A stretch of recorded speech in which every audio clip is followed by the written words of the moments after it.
मैंने अपनी शादी में सभी चीज़ों को स्वीकार किया, लेकिन बावजूद इसके अपनी शादी में हमेशा कुछ कमी लगी। ऐसे में जब सच्चाई मेरे सामने आई तो उसने मुझे हिला कर रख दिया। इस बात से बिल्कुल भी इनकार नहीं किया जा सकता कि परिवार में लड़की पैदा होते ही उसे शादी का सही मतलब सिखा दिया जाता है। मुझे भी बचपन से यही सिखाया गया था कि शादी एक पवित्र बंधन है जिसे हर कीमत पर सँजो कर रखना चाहिए। शायद ऐसा इसलिए भी क्योंकि मेरे माता पिता और भाई बहनों की मैरिड लाइफ बहुत ज़्यादा खुशहाल थी। यही वजह भी है कि मैं इस तथ्य में विश्वास करने लगी थी कि जिससे भी मेरी शादी होगी उसके साथ मैं कदम से कदम मिलाकर चलूँगी। लेकिन मेरे साथ ऐसा नहीं हुआ। समय के साथ मुझे समझ आया कि कैसे हम दूसरे की खुशियों की परवाह करते हुए खुद की खुशियों को दांव पर लगा देते हैं। दरअसल जब मेरी शादी हुई थी तो उस समय मैं केवल 26 साल की थी। अपनी शादी को लेकर मैं बहुत ज़्यादा एक्साइटेड थी। ऐसा इसलिए क्योंकि मुझे यकीन था कि मेरे माता पिता की तरह मेरा वैवाहिक जीवन भी काफ़ी अच्छा होगा। उन्होंने मेरे लिए एकदम सही इंसान चुना होगा जो मुझे हमेशा खुश रखेगा। लेकिन मैं नहीं जानती थी कि मेरी किस्मत में कुछ और ही लिखा था। शादी से पहले मैं अपने होने वाले पति से 1-2 बार ही मिली थी।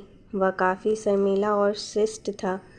उसे देखकर मुझे यही लगा कि वह मेरे लिए एकदम परफेक्ट है। मैं अपने फ़ैसले से काफ़ी ज़्यादा संतुष्ट थी। मेरे पिता भी मेरी शादी बहुत अच्छे से की थी, लेकिन शादी की पहली रात मेरे साथ कुछ ऐसा हुआ जिससे मेरी ज़िंदगी को बुरी तरह से हिला कर रख दिया। सभी जानते थे कि शादी की रात कितने मायने रखती है। इस अनुभव को यादगार बनाने के लिए मैंने खुद को तैयार कर रखा था। मेरे पति अंदर आए बैठे और मुश्किल से कुछ मिनट ही मुझसे बात की। उन्होंने यह कहकर बात ख़त्म कर दी कि वह थक गए हैं। मैंने भी यही सोचा कि शादी की रस्मों के कारण थकान हो गई होगी, इसलिए मैंने भी इस बात पर ज़्यादा रिएक्ट नहीं किया। मेरी शादी को 1 सप्ताह बीत चुका था। मेरे पति ने मुझे अब तक छुआ नहीं था। मुझे कुछ अजीब सा लग रहा था, लेकिन मैं अपनी तरफ से पहल नहीं करना चाहती थी। ऐसा क्योंकि मैं भी बहुत शर्मीले स्वभाव की हूँ। वैसे तो वह बहुत सभ्य इंसान था, लेकिन एक चीज़ जो मुझे बार बार परेशान कर रही थी वह यह कि उसे मेरे साथ फिज़िकल होने में कोई दिलचस्पी क्यों नहीं थी। यही नहीं, जैसे जैसे समय बीतता गया उनके साथ रहकर मुझे ऐसा लगने लगा था कि मेरे पति बनने के बजाय दोस्त बना रहना ज़्यादा पसंद करते हैं। महीने बीतते गए, वैसे ही मुझे हर रोज़ एक नई चीज़ का अनुभव होने लगा, लेकिन अब भी हमारे बीच न्यू कपल वाली फीलिंग नहीं थी। ऐसा लग रहा था कि शादी करना और उसे बनाए रखना उनकी मजबूरी बन गई थी। मैंने कभी उनसे शिकायत नहीं की, ऐसा इसलिए क्योंकि वे बेहद नेक और दयालु इंसान था। मुझे उसके साथ किसी तरह की कोई दिक्कत नहीं थी, लेकिन इसके बाद भी मुझे लगता था कि मेरी शादी में कुछ कमी थी। हमारी शादी को 1 साल बीत गया और हमारे बीच छोटी सी बात को लेकर झगड़ा हो गया, जो वास्तव में गंभीर लड़ाई में बदल गया। मेरे मन में गुस्सा था, तो मैंने कह दिया कि मैं एक पति के लिए तरस रही हूँ, जो मुझे कभी नहीं मिला। जैसे ही मैंने ये शब्द बोले, मेरे पति एकदम चुप से हो गए, बिस्तर के किनारे जाकर बैठ गए। मैंने जब उन्हें रोता हुआ देखा तो मैं चुप हो गई, मैं दंग रह गई। ऐसा इसलिए क्योंकि मैंने आज तक उन्हें मेरे सामने कभी इतना कमज़ोर होते नहीं देखा था। मैंने उन्हें परेशान देख दिलासा दिया।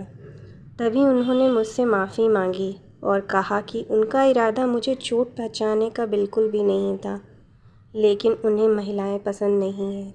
मैं कांपते हुए अपनी जगह पर खड़ी हो गई। उन्होंने कबूल किया कि वह समलैंगिक है। मैं कुछ समझ नहीं पा रही थी। मैंने फिर पूछा, आप समलैंगिक हैं? तो उसने मेरी तरफ देखा और कुछ नहीं कहा। मैं यही सोच रही थी कि मेरी शादी बस एक दिखावा थी। मैं बिस्तर पर चुपचाप लेट गई और हकीकत से भागने के लिए सोने की कोशिश करने लगी, लेकिन मैं अच्छे से जानती थी कि यह सपना नहीं है। मेरे पति पुरुषों को पसंद करते हैं। मुझे यह बात हर हालत में स्वीकारनी थी, लेकिन इस दौरान मेरी अपनी खुशी का क्या? मैंने अपनी खुशी की परवाह ना किए बगैर उनके साथ जीवन भर शादी का ढोंग रचाने का फ़ैसला किया। हालांकि मुझे धोखा देने के लिए उन्होंने मुझसे माफ़ी मांगी। उन्होंने कहा वह सब कुछ मुझे बताना चाहते थे, लेकिन उन्हें लगा कि वैवाहिक जीवन में व्यस्त होने के बाद शायद वह बदल जाएंगे, लेकिन ऐसा नहीं हुआ। हमने फ़ैसला किया कि अब ऐसे नहीं चल सकता। हमें किसी न किसी निष्कर्ष पर तो पहुंचना ही था। ऐसे हमने तलाक की अर्ज़ी दायर की, जिसकी वजह से हमारे परिवार के बीच संबंध खराब हो गए। लेकिन मेरे और मेरे पति के बीच दोस्त के रूप में रिश्ता बहुत मजबूत हो गया। मैंने उनका सपोर्ट किया, मैंने उन्हें समझा और उनकी भावना की कद्र की। वह चाहते थे कि मुझे ऐसा व्यक्ति मिले जिसके साथ मैं हमेशा खुश रहूं। हमारा यह कदम उन बंधनों से मुक्त करने के लिए ज़रूरी था जो हमें दुखी और अधूरी शादी में जोड़े रखना चाहते थे। लेकिन मुझे खुशी है हमने समाज की परवाह नहीं की, बल्कि अपनी खुशी के बारे में सोचा। सच कहूँ तो आज मैं बेहद खुश हूँ।